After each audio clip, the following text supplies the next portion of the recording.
শব্দ বলবো, শব্দটা শোনার পর প্রথম তোমার কি মনে হচ্ছে সেটা তখনই আমাকে কমেন্টসে লিখে ফেলবে। সেই শব্দটা হচ্ছে ভয়। এই ভয়ের সাথে তোমার দীর্ঘদিনের পরিচিতি, বলতে পারো একদম জন্মের পর থেকে। আর এই ভয়টাই তোমার জীবনে অনেক আফসোসের কারণ রেখে দিয়েছে।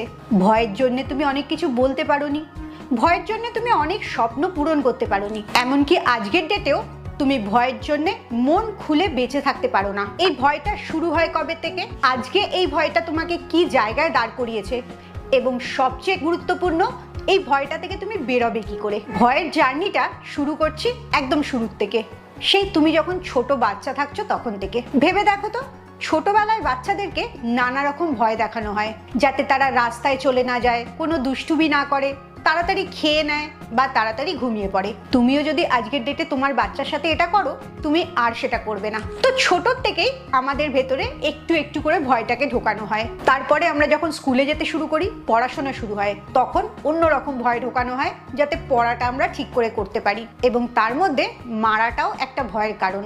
মা বাবার কাছে মার খাবে, বকা খাবে, বা আরেকটা জিনিস খুব বলা হয় যে তোমাকে তোমার আশেপাশের লোকরা খারাপ বলবে। এই লোকের কাছে খারাপ হয়ে যাব, এই অনুভূতিটাও একটা বড় ভয়ের কারণ।